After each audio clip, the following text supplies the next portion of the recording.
Broker बोले खास पेशकश हमारी, क्या कह रहे हैं ब्रोकर और दिग्गज ब्रोकर हाउसेस से कितने सहमत हैं हमारे अपने एक्सपर्ट। तो एक एक करके उन तमाम शेयरों को लेकर के आते हैं। हर्ष हमारे साथ जुड़ चुके हैं। हर्ष, कहाँ से आगाज़ करेंगे? जी, बीडीएल से शुरुआत करते हैं। यहाँ पे भारत डायनामिक्स की बात करते हैं। यहाँ पे गोल्डमैन सैक्स की रिपोर्ट है, बिकवाली की सलाह 1275 रुपये के इन्होंने यहाँ पर टारगेट्स दिए हैं।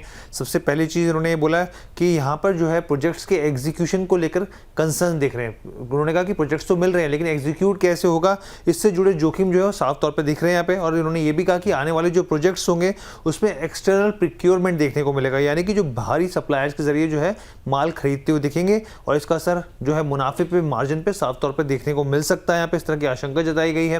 अब इन्होंने कहा कि जो हेलीकॉप्टर से जो मिसाइलें दागी जाती हैं, जो हेलिना मिसाइल ऑर्डर होता है, उसके बाद जो है अर्निंग पर शेयर 1.4% बढ़ता हुआ देखने को मिला है यहाँ पर कंपनी का अभी तक। लेकिन इनका कहना है FY29 की आय जो है और जो कमाई का आउटलुक जो है वो भले ही बेहतर होगा, लेकिन पिछले इसके बीच के जो दौरान है उसमें थोड़ा धीमापन जरूर देखने को मिल सकता है। बाकी इन्होंने कहा कि मूड माहौल जो है एक्सपोर्ट के लिहाज से वो पॉजिटिव दिख रहा है तमाम जो डिफेंस कंपनी है। चलिए ठीक है, ये बात यहाँ पर निकल कर के आई है। 1275 तक के लेवल अभी रजिस्टर का एक थोड़ी देर पहले हम लोग बात कर रहे थे, सकारात्मक व्यू था इस पर। अब ये गोल्डमैन सैक्स से कितने सहमत हुआ जाए, ये आपकी प्रदीप जी की राय ले लेते हैं। प्रदीप जी से शुरू कर लेते हैं सेगमेंट का आगाज़। प्रदीप सर, डिफेंस में क्या बेच के चला जाए? 1275 के टारगेट गोल्डमैन सैक्स कह रहे हैं। डिफेंस में विपुल जी ऑल स्टॉक स्पेसिफिक पे बेचने का मेरा राय नहीं है। अब जो शॉर्ट टाइम में इतना ऊपर आ गया था लाइक पारास, एप्पल, माइक्रो जैसे स्टॉक्स पे बेचने का सलाह था, अभी भी वो एक्टिव है। लेकिन बीडीएल मुझे लगता नहीं कि यहाँ पे देखिए 1275 यहाँ से 100 पॉइंट का बस एक कहीं ना कहीं प्रॉफिट बुकिंग पे इजीली मिल सकता है। तो that is not a concern. The thing is कि अगर आपके पास है, आपको बने रहना चाहिए। मुझे लगता है कि 1610 1700 से पहले तो बेचने का सलाह नहीं रहेगा, बने रहने का सलाह होगा। फ्रेश बाई करने का कॉल मैं अभी नहीं दूंगा, लेकिन मुझे लगता है कि एक बार एक डीप अगर आपको 1225 से लेके 1250, 1270, 75 के आसपास मिलता है, कहीं ना कहीं वो एक आपके लिए बाइंग अपॉर्चुनिटी बन सकता है। लेकिन टारगेट मेरा यहाँ पे डाउन साइड नहीं रहेगा। टारगेट यहाँ पे 1610, 1650 तक होने वाला है। और नीचे का जो 1275 का टारगेट दे रहे हो, मैं हेल्दी करेक्शंस के तौर पे देख रहा हूँ। 1300 से मुझे लगता है कि इजीली 1250, 75 पॉसिबल है। वहां पे आप एक्यूमुलेशन करके जाइए। चलिए, ये बात यहाँ पर निकल के आई है। गिरावट अगर आती है तो वो एक खरीदारी का मौका होगी, बेचने की सलाह नहीं है, ये बात कहें? जी बिल्कुल बिल्कुल। ऑनली सर क्लियर बेचने का सलाह मैंने पारास डिफेंस में दिया था, उसमें ही एक्टिव है। बाकी स्टॉक स्पेसिफिक व्यू रहेगा जी। अमित सर कुछ ऐड कर रहे हैं? यस डिफेंस में सर मेरे हिसाब से भी बेचना नहीं चाहिए। ये एक ऐसा सेक्टर है जो अगले बाजार को ड्राइव करना चाहेगा। तो कम से कम 7-8% की तेजी यहाँ से पूरे डिफेंस सेक्टर में देखने को मिलेगी। तो अगर इनकेस इनके टारगेट अचीव हो जाते हैं तो उसको वैल्यू बाय की तरह, अपॉर्चुनिटी की तरह इनकैश करिए। करंट मार्केट प्राइस से उनके टारगेट तक एक्यूमुलेट करते रहिए। चलिए, ये बात है यहाँ पर। तो सभी लोग का सकारात्मक रुख है यहाँ पर कि गिरावट अगर आ भी गई, टारगेट अचीव भी हो गए, तो भी कोई बेचने की सलाह नहीं है यहाँ पर। एक्यूमुलेशन का टाइम है। हर्ष बताइए अगली कंपनी। जी, अगली कंपनी भी डिफेंस सेक्टर से भारत इलेक्ट्रॉनिक्स। सिटी की रिपोर्ट, खजारे की सलाह 515 रुपये के इन्होंने टारगेट्स दिए और उन्होंने अपनी अगर पिक्स में देखें तो टॉप पिक जो दिए वो भारत इलेक्ट्रॉनिक्स को ही दिए हैं यहाँ पर। अब इनका कहना है कि हालिया ऑर्डर विन जो है वो कई प्रोडक्ट कैटेगरी में फैली हुई है। यहाँ पे BL में के लिए जो है यहाँ पर क्विक रिएक्शन सरफेस A2 जो मिसाइल होता है यहाँ पर, उसके ऑर्डर मिलने की संभावना जो कि काफ़ी पॉजिटिव ट्रिगर मानते हुए दिख रहे हैं यहाँ पर। और ऑर्डर लेकिन कब फाइनल होगा ये इसके ऊपर ज़रूर नज़र रखनी होगी यहाँ पे। इन्होंने कहा कि ऑर्डर इस हिसाब से है कि काफ़ी सालों की जो है विजिबिलिटी साफ तौर पे क्वार्टर्स की जो है देखने को मिलती है। और इन्होंने ये भी कहा है, ब्रोकरेज की तरफ से ये कहा गया है कि रक्षा क्षेत्र में जिस तरीके का माहौल है, सरकार का जो सपोर्ट मिल रहा है, वो एक पॉजिटिव ट्रिगर है यहाँ पे। और BL के मीडियम टर्म की ग्रोथ की संभावनाएं काफ़ी ज़्यादा इनको पसंद आ रही है।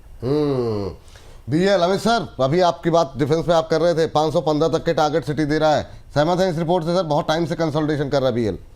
यस सहमत। तो इनफैक्ट ये अच्छा खासा अभी 1-2 दिनों में ही करेक्शन दिया हुआ है। इनकेस करंट मार्केट प्राइस से 395 रुपए तक का डिप मिलता है तो इसको एक्यूमुलेट करिए। 515 रुपए के भाव आराम से 3 से 6 महीने में अचीव हो सकते हैं। इनफैक्ट हो सकता है कि इसमें अब रैली स्टार्ट होना चालू हो जाए। चलिए ठीक है। तो सिटी का कहना ये 515 तक के लक्ष्य यहाँ पर देखने को मिल सकते हैं और सहमत है यहाँ पर अमित जी। अगली टिप्पणी हर्ष बताइए। जी इंटरग्लोब एविएशन की बात कर लेते हैं, इंडिगो की बात कर लेते हैं। यहाँ पे HSBC की रिपोर्ट खरीदारी की सलाह 5,545 के इन्होंने यहाँ पे टारगेट्स दिए हैं। अब देखिए इसके एक तो सबसे बड़ा ट्रिगर यही था कि क्रूड प्राइसेस नीचे आ गए, तो ये इसके लिए एक पॉजिटिव है।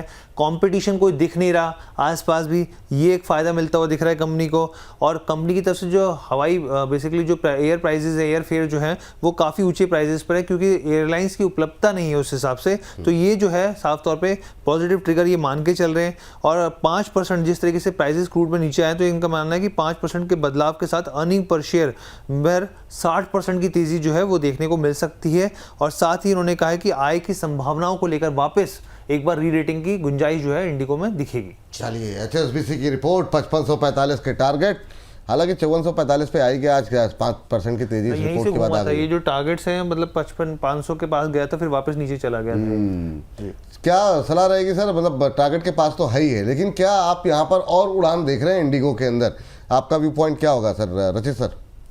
सर 5780 एक क्योंकि सभी का वो रहता है कंप्लायंस, तो सर एक प्लेटफॉर्म पे इस पे बाय कॉल दे रखी है। कल ही के दिन इनिशिएट करी थी। 5780 का टारगेट अभी भी हमारा रिमेनिंग है, जो कि मैं समझता हूं कि आने वाले हफ्ते में आपको देखने को मिल सकता है। सर अब वो टाइम आ रहा है जब प्रदीप भाई की ट्रैवलिंग बहुत जोरों शोरों से चालू होने वाली है, and he prefers Indigo. But क्यों सर, मतलब गर्मियों में जाते हैं क्या कहीं? नहीं सर, एक्चुअली अभी मैंने एक ना वो पढ़ा था सर, क्या बोलते हैं, एक मैसेज पढ़ा था इनके लिए कि इनको चश्मा अच्छा लगता है तो लेंस कार्ड बोलते हैं, आइसक्रीम अच्छी लगती है तो क्वालिटी बोलते हैं। अभी सर क्यूपिड के लिए भी बहुत ज्यादा बोल रहे हैं, तो ट्रैवलिंग इनकी बढ़ने वाली है। तो इंडिगो मैंने उस हिसाब से बाय कॉल दे दी और सर चल भी गया फॉर्चुनेटली। बट चलिए सपाट, इन रियल टर्म्स कोई कंपटीशन नहीं है, स्पाइस जेट खत्म हो गया, एयर इंडिया स्ट्रगल कर रहा है, क्रूड का बेनिफिट मिलेगा, ट्रैवल प्लान्स हो रहे हैं, डेफिनेटली आपको ये लेवल्स देखने को मिलेंगे। ऑफ हाई स्ट्रेट कर रहा है और भी ऊपर जाता हुआ दिखेगा, और भी ऊपर जाता हुआ दिखाई दे रहा है। चलिए ये बात है। लास्ट काउंटर से जरा पूछ लेते हैं सर, एक बार जरा यूनिमैक एयरोस्पेस पे आप नज़र रखिएगा रचित सर, क्लोज डिस्क्लोजर के साथ आपकी राय ले लेंगे, समय थोड़ा कम है, लेकिन अभी के लिए हर्ष से जरा बातचीत कर लेते हैं। हर्ष, लास्ट काउंटर जी ट्रैवल फूड की बात कर लेते हैं। यहाँ पे HSBC की रिपोर्ट खरीदारी की सलाह 1540 रुपये के इन्होंने टारगेट्स दिए हैं। इन्होंने कहा कि क्वार्टर वन में जिस तरीके से जियो पॉलिटिकल कंसर्न देखने को मिले, महंगा हवाई किराया था, लेकिन अब जो है वहाँ पे स्थिति जो है वो कमजोरी वाली देखने को मिल रही है, मतलब कि जो प्राइसेस है वो नीचे आते हुए दिख रहे हैं यहाँ पे। और क्वार्टर वन के बाद जो है जो FY27 का सेकंड 6 महीने होंगे, H2 होगा जो, अब इनका मानना है कि कॉर्पोरेट ट्रैवल और साथ में यहाँ पे जो रिवेंज ट्रैवल है उसकी मांग बढ़ती हुई दिखेगी, स्टॉक को फायदा मिलता हुआ दिखेगा, ग्राहकों में जो क्षमता है लागत बढ़ोतरी की वो देखने को मिलेगी, कंपनी की बैलेंस शीट मजबूत होती हुई दिखेगी और वैल्यूएशन इनको काफ़ी ज़्यादा पसंद आ रहे हैं। इनका मानना है कि लॉन्ग टर्म आउटलुक जो है इस कंपनी के ऊपर इंटैक्ट दिख रहा है HSBC का। चलिए ये बात यहाँ पर निकल करके आई है। प्रदीप सर आप देखिए जरा, ट्रेवल फूड सर्विसेज 1340 पे चल रहा है, एग्जैक्ट 200 रुपये ऊपर के टारगेट दिए गए। क्या कोई टिप्पणी करना चाहेंगे आप? सर अभी 1338 के लेवल पे चल रहा है। देखिए रेसिस्टेंस के आसपास आ चुका है, सो 1540 पॉसिबल होगा सर, लेकिन एटलीस्ट मुझे चाहिए 1405 एंड अबव एक क्लोजिंग।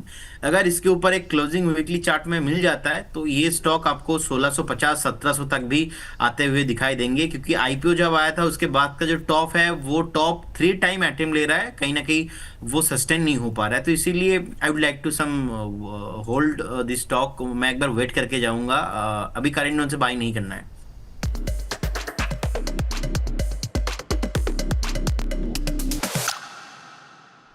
स्टॉक मार्केट में आप पैसे लगाते हैं?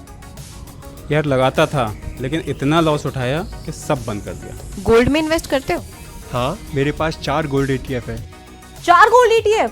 दोस्तों की सलाह पर ट्रेडिंग में नुकसान? अरे बाप रे। कभी किसी की टिप पर खरीद लिया, कभी फोमो में एंट्री ले ली और फिर लॉस ही लॉस। बार बार नुकसान कॉन्फिडेंस को डाउन करता है और हर ट्रेड के साथ मेंटल स्ट्रेस भी बढ़ता है। लेकिन सवाल ये है, क्या दिक्कत मार्केट में है या आपकी स्ट्रैटेजी में?